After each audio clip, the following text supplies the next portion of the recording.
Hello दोस्तों, good morning. स्वागत है आपका आपके अपने YouTube channel create wealth with Atul में।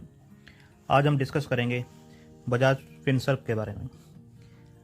जो भी शेयर मार्केट में काम करते हैं, बजाज फाइनेंस, बजाज फिनसर्व और बजाज ग्रुप के बारे में जानते हैं। इसका मार्केट कैप है बजाज फिनसर्व का 1,40,000 करोड़। डिविडेंड यील्ड इतनी इंप्रेसिव नहीं है। बीटा इसका हाई है 1.36। बीटा है जब मार्केट मूव करती है अगर 100 पॉइंट तो ये 136 पॉइंट मूव करता है, मतलब उससे ज़्यादा मूव करता है। और मार्केट गिरती है तब भी ये ज़्यादा गिरता है उससे। इंडस्ट्री पी 37.68 है, इसकी भी ऑलमोस्ट सेम है। अगर कंसोलिडेटेड देखें 40.91 है। डिलीवरी इतनी इंप्रेसिव नहीं जा रही है 23.1, बट काफ़ी टाइम से इसकी डिलीवरी इतनी ही जा रही है। तो मैं आपको टिकट टॉप टेप साइट पर लेके जाता हूँ। यहाँ पर आप देखेंगे कि जो स्टॉक है ऑलमोस्ट 23 नवंबर से 8877 का इसने बेस बनाया हुआ है। उसके बाद से ऑलमोस्ट ये इसी रेंज में काम कर रहा है। लास्ट 1 मंथ का अगर चार्ट देखते हैं तो फाइनेंशियल ग्रुप कंपनी है सेक्टर की, लार्ज कैप है, लो रिस्क है इसके अंदर। लो रिस्क इसलिए है कि मोमेंटम अच्छा है इसके अंदर, बट फंडामेंटल स्ट्रॉन्ग है।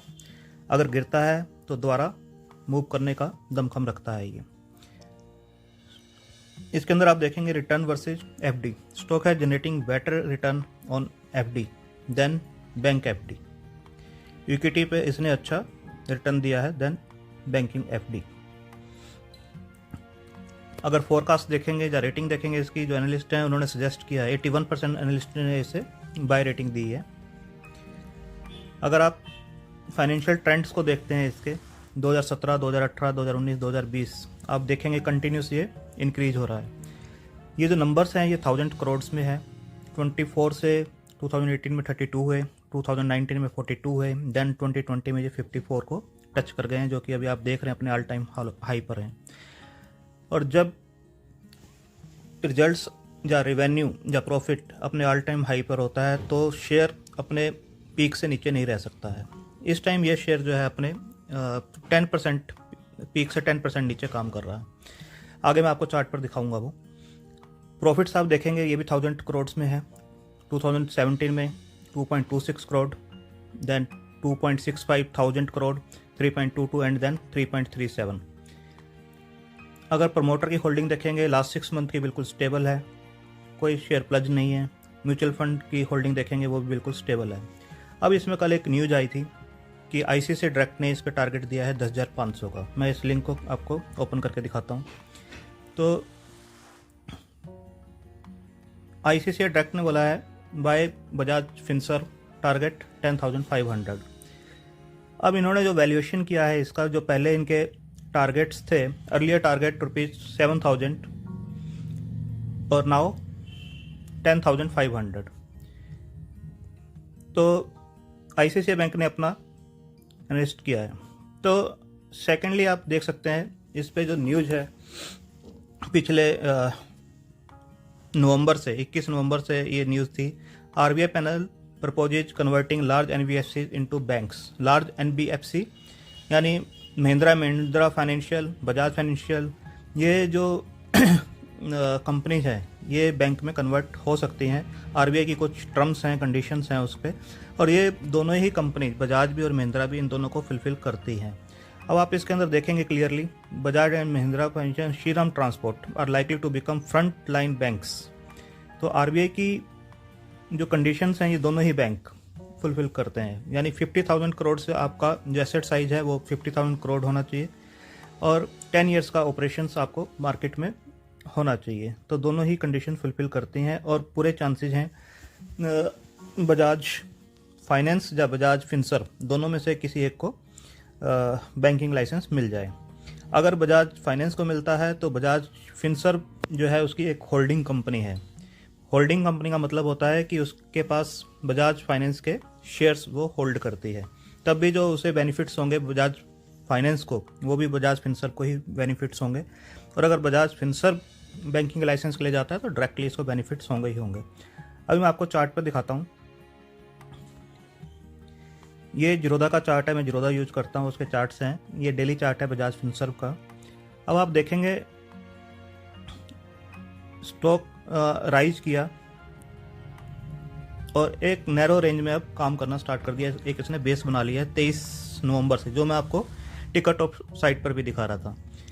8600 के आसपास का इसने अपना बेस बनाया। जो लो बना रहा है ये 8642, 8621 एंड देन अगेन 8661।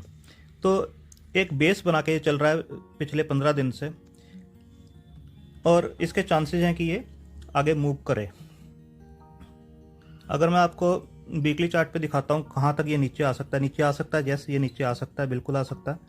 कहाँ तक नीचे आ सकता है मैं आपको दिखाता हूँ।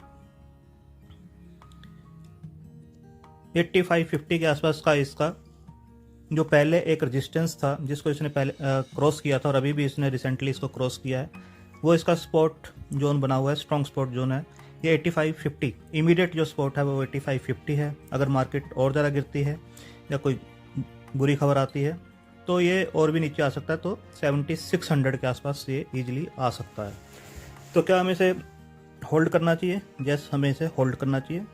टारगेट्स इसके बड़े हो सकते हैं क्योंकि ये अपने बिल्कुल लाइफ टाइम हाई के आसपास काम कर रहा है। अगर मैं वीकली चार्ट पे भी दिखाता हूँ तो इसने पहले 9950 कोविड प्री कोविड से पहले 9950 के लेवल को टच किया था, उसके बाद ये 4000 तक गिरा था। अब ये 9000 के आसपास चल रहा है, अपने पीक से 10% डाउन है। बैंकिंग इंडेक्स भी देखेंगे 34,000 का उसका लाइफ टाइम हाई है, और अभी 30,000 के आसपास चल रहा है, वो भी 10% डाउन चल रहा है। बैंकिंग इंडेक्स का भी चांस है कि वो 34,000 को क्रॉस करेगा, तो ये भी अपना 10,000 को इजीली क्रॉस करेगा। बैंकिंग इंडेक्स अगर 34 जाता है तो 11,000 इजीली चला जाएगा। अगर ये अपने पीक को क्रॉस करता है 10,000 को, जो कि इसका मेजर डिस्टेंस है, यहाँ के पहले भी इसने काफ़ी बार ट्राई किया था ऊपर जाने का बट नहीं सक्सेसफुल हो पाया, तो अगर ये इस टाइम 10,000 क्रॉस करता है तो इसके मूवमेंट काफ़ी हाई होंगे। 11,200 टू 12,400 तक भी इजीली जा सकता है। डाउन साइड लिमिटेड है, जैसे मैंने बताया 8550 एंड देन 7600 के लिए आपको इतना रिस्क आपको मार्केट में लेना पड़ेगा, और 10 to 15% का रिस्क बनता है।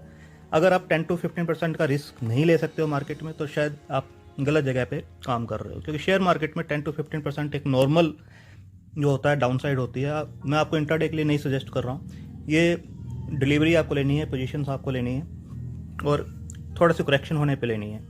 मेरी जो होल्डिंग है इसके अंदर, मेरी 219 की होल्डिंग है। अराउंड मैंने जो इसे लिया था वो काफ़ी हाई प्राइस पे लिया था, उसके बाद मैंने इसे एवरेज किया। जब ये स्टॉक डाउन आना स्टार्ट हुआ तो मैंने इसे 4100 पे भी लिया है, और 4800 पे भी लिया है, 5200 पे भी लिया है। तो मेरी जो एवरेज बनती है मैं आपको दिखाता हूँ। मेरी जो एवरेज बनती है 5694 की एवरेज प्राइस बनता है, और मैंने यहाँ पर क्वांटिटी, इन्वेस्टमेंट और टोटल जो होल्डिंग है वो मैंने इसे ब्लर की हुई है सिक्योरिटी रीजन्स से।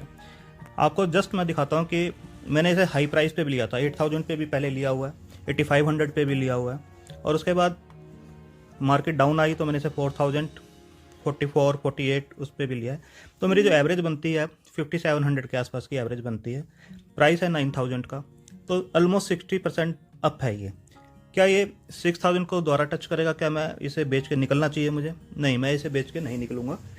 मेरा स्टॉप लॉस जो रहेगा वो पहला 8550 जैसे मैंने आपको बताया, सेकंड 7600, इनको ये ब्रेक नहीं करेगा। तो मेरा जो टारगेट्स रहेंगे वो ईजिली 11,000 और 12,400 के रहेंगे, और लॉन्ग टर्म के लिए आप इसे पोर्टफोलियो में रख सकते हैं। जिस दिन न्यूज़ आई बैंकिंग लाइसेंस की या इससे रिलेटेड कुछ भी न्यूज़ आई तो ये आपको दोबारा इस लेवल पे नहीं मिलेगा, 10,000 से नीचे आपको नहीं मिलेगा, ये गारंटी है। आप इसे पोर्टफोलियो में बाय करें, फंडामेंटल स्ट्रॉन्ग कंपनी है, और सभी ने इसका नाम सुना होगा। जो भी हाउस होल्ड आप खरीदते हो, टीवी, फ्रिज वगैरह, इनके EMI कार्ड्स वगैरह आते हैं, तो काफ़ी अच्छी कंपनी है, आप इसे बाय कीजिए, होल्ड कीजिए। Thank you.